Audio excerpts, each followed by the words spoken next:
IELTS listening বুঝি না। আপনার যদি এই সমস্যা হয়ে থাকে, সর্বোচ্চ ৮-১০টার বেশি আনসার আপনি কারেক্ট করতে পারছেন না, অনেক সমস্যার ভেতর দিয়ে যাচ্ছে, আপনার মাথার চুল টেনে ছিঁড়তে ইচ্ছা করছে, কি করবেন কাউকেই আপনার দুঃখের কথা বা কষ্টের কথা বুঝাতে পারছেন না, সবাই শুধু বলে আরে লিসনিং তো সহজ, এটা এমনি হয়ে যায়। এই জায়গাতে যদি আপনি থেকে থাকেন তাহলে আজকের এই লেসনটি শুধুমাত্র আপনার জন্য। আমি আপনাকে জাস্ট একটা কাজের কথা বলবো। প্রতিদিন যদি আপনি একটা কাজ ঠিকঠাক মতো করতে পারেন তাহলে অবশ্যই আপনি লিসনিংয়ে বুঝবেন, 100% বুঝবেন।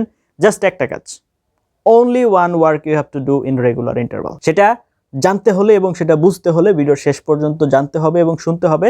মাঝখান থেকে শুনে কিন্তু আপনি কুলকিনারা কোনো কিছু করতে পারবেন না, পরে কিন্তু আমাকে দোষ দিয়ে লাভ। আমি লাস্ট ৮-১০ বছর যাবত ছাত্রদেরকে পড়াচ্ছি, আইএলটিএস এর স্টুডেন্ট প্রিপেয়ার করছি। আমার এই দুই হাত দিয়ে 1000-এর উপরে স্টুডেন্ট পরীক্ষা দেওয়ানো অলরেডি হয়ে গেছে এবং এখনও অনেক রানিং আছে। তো সেই ক্ষেত্রে আমি আপনাদের কিছু বাস্তব অভিজ্ঞতা থেকে জাস্ট একটা জিনিস শেয়ার করব আপনার লিসনিং ভালো হওয়ার জন্য। Before that, welcome to my channel IELTS Care. If you are the subscriber of my channel then you are the boss, otherwise please subscribe, it's my wholehearted request to you. যদি আপনি mock test দিতে চান, আপনি আপনার নিজেকে যাচাই করতে যাচ্ছেন, দেখতে যাচ্ছেন আপনার কি অবস্থা, you can contact with me. আমার কন্ট্যাক্টের ডিটেইলস আপনি ভিডিওর কমেন্টে পিন করা অবস্থায় পেয়ে যাবেন। আর যদি আপনি আমার সাথে কানেক্টেড থেকে আইএলটিএস প্রিপারেশন নিতে চাচ্ছেন, আপনার স্পিকিং আপনার রাইটিং ইভ্যালুয়েট করাতে চাচ্ছেন ফ্রিলি, টোটাল ফ্রি, তাহলে আপনি আপনার ফেসবুক পেজ এবং গ্রুপে জয়েন করতে পারেন। আপনার লেখাগুলো স্পিকিং পার্টের যে রেকর্ডিং, এটা যদি আপনি আমার গ্রুপে আপলোড করে দেন, আমি আপনাকে ইনশাল্লাহ অবশ্যই আপনাকে ইভ্যালুয়েট করে দিব। তো আজকে চলে যাই লিসনিং। কি করতে হবে? জাস্ট একটা কাজ। কি করতে হবে? নাম্বার ওয়ান এবং নাম্বার লাস্ট একটা জিনিসই, সেটা হচ্ছে আপনাকে শুনতে হবে। এটা সবাই বলে, everyone will tell you that you need to listen. I will tell you how to listen. সবাই আপনাকে বলে আপনি ইংরেজি রেগুলার শুনেন, আপনার লিসনিং স্কিল ভালো হয়ে যাবে। এটা অনেকেই আপনাকে বলতে পারে, কিন্তু আমি আপনাকে আজকে যেটা বলবো সেটা হচ্ছে হাউ টু লিসেন। প্রয়োজন অনুযায়ী যদি আপনি ভালোভাবে না শুনেন তাহলে হবে না। এখানে ছোট্ট একটা গল্প বলে আপনাকে, আপনারা যদি মাইন্ড না করেন, আপনাদের কাছ থেকে অনুমতি নিয়ে নিচ্ছে। একদিন অনেক দামি একটা জাহাজ নষ্ট হয়ে গেছে। অনেক বড় ইঞ্জিনিয়ার, অনেক বড় হচ্ছে টেকনিশিয়ান, তারা এসে কোনো কুলকিনারা করতে পারছে না, জাহাজ ঠিক করতে পারছে না। অনেক বয়স্ক একজন আপনার টেকনিশিয়ান আসার পর তাকে বলা হয়েছে আপনি দেখেন এখানে কি হয়েছে। সে অনেক খুঁজে কোন জায়গায় যেন যে 2-3টা বাড়ি দিছে, আপনার জাহাজ স্টার্ট হয়ে গেছে। এখন জাহাজের মালিক বলছে, তো আচ্ছা আপনার বিল কত হয়েছে? সে বলছে বিল হচ্ছে 3 লক্ষ টাকা। জাহাজের মালিক তো অবাক, কিভাবে এত টাকা, 2-3টা বাড়ির জন্য এত টাকা? তখন সে একটু চালাই করছে, মানে এটা তো বলা যায় না, মনে চিন্তা করতেছে, চালাই করছে। আচ্ছা ঠিক আছে, আপনার যে কাজগুলো করেছেন সেটা আমাকে একটা বিল আকারে জমা দেন, তারপরে হচ্ছে আমি আপনাকে বিলটা দিয়ে দিচ্ছি। তখন যে প্রবীণ টেকনিশিয়ান, সে বুঝতে পেরেছে যে সে তাকে আসলে আটকানোর চেষ্টা করতেছে। তখন সে ইনভয়েসে লিখেছে যে 3টা বাড়ি দেওয়ার জন্য হচ্ছে আপনার 2 টাকা করে, মোট 6 টাকা, আর বাকি টাকাটা লেখছে হচ্ছে কোথায় বাড়ি দিতে হবে সেটা খুঁজে পাওয়ার জন্য। So that's the experience and that's the real life experience যেটা বলে। আমি 8-10 বছর ধরে সেটাই করছি এবং সেখান থেকে আপনাদেরকে আজকে শেয়ার করব যে কিভাবে আপনাকে শুনতে হবে। প্রথমত, আপনি যখন ইংরেজি শুনবেন, দ্যাট মিনস আপনাকে এনশিওর করতে হবে আপনি অডিও শুনছেন, ডোন্ট ওয়াচ ভিডিও। দয়া করে আমি আপনাকে একটা কাজই বলবো, কিন্তু সেটার কিছু রুলস রেগুলেশন আছে, সেটা আপনাকে মাথায় রাখতে হবে। নাম্বার 1, যখন আপনি অডিও শুনবেন, মানে ইংরেজি শুনবেন, that means you must listen audio. কোনোভাবেই কোনো ভিডিও দেখা যাবে না। ভিডিও দেখবেন আর ইংরেজি শুনবেন, এতে আপনার কোনো উপকার হবে না। অবশ্যই আপনাকে কি শুনতে হবে? অডিও শুনতে হবে। এবার নাম্বার 2, একজন ব্যক্তির কথা শুনলে আপনার কোনো উপকার হবে না। If you listen from one person, if you listen any monologue or any research presentation, it will not help you any means। কোনোভাবে আপনাকে হেল্প করবে না। তার মানে দ্বিতীয় অপশন হচ্ছে এটা বাদ দিতে হবে। নাম্বার 1, অডিও শুনতে হবে। তারপর একজনের কথা শোনা যাবে না, দ্যাট মিনস আপনাকে হয় ডায়ালগ শুনতে হবে, কনভারসেশন শুনতে হবে, আর না হলে গ্রুপ ডিসকাশন শুনতে হবে, কিছু একটা শুনতে হবে।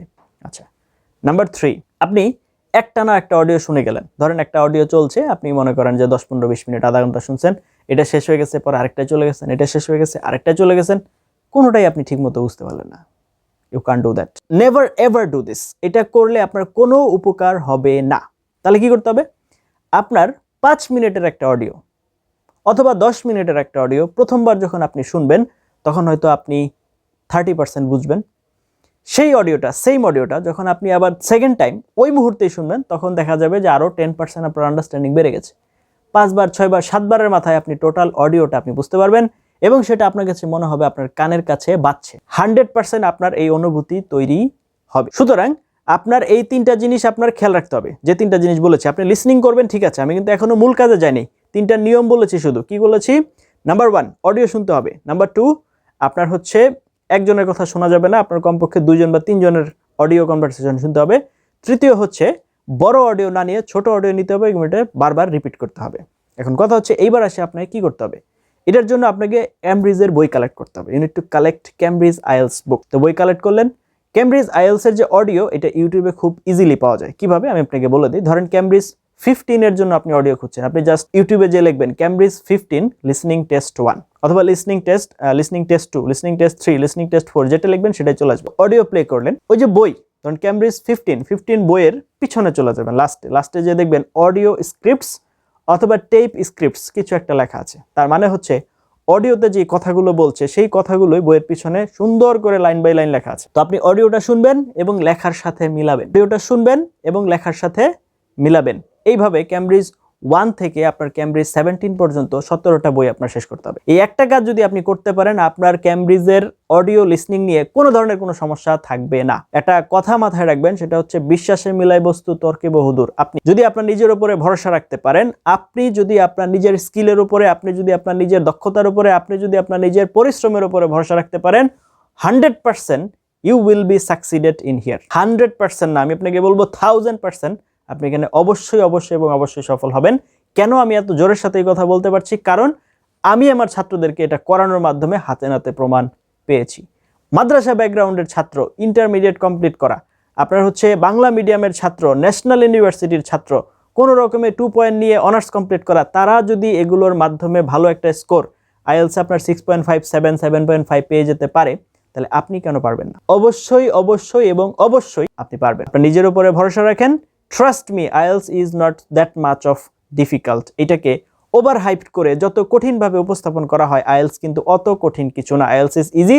আমি আমার চ্যানেলে চেষ্টা করছি আপনাদের IELTS প্রিপারেশনকে যতটুকু আমার পক্ষে সম্ভব সঠিক রুলস রেগুলেশন অনুযায়ী যদি আপনি চর্চা করেন এবং সেই অনুযায়ী যদি আপনি আপনার ওয়ার্কিং প্ল্যান ঠিক করেন এবং সেই অনুযায়ী এগুলোকে যদি ডেপ্লয় করেন, তাহলে আপনি অবশ্যই আপনার টার্গেটেড স্কোর পর্যন্ত পৌঁছাবেন। আমার জন্য প্রে করবেন। এরকম অনেক ইন্সপায়ারিং এবং ইনফরমেটিভ লেসন নিয়ে আমি বারবার আপনাদের সামনে উপস্থিত হব। তো ততক্ষণ পর্যন্ত সবাই ভালো থাকেন, সুস্থ থাকেন এবং এই লেসনটি যদি আপনার কাছে সামান্যতম উপকার মনে হয়ে থাকে, তাহলে অবশ্যই ফ্রেন্ডস এন্ড ফ্যামিলির সাথে শেয়ার করতে ভুলবেন না। Thank you for watching until now.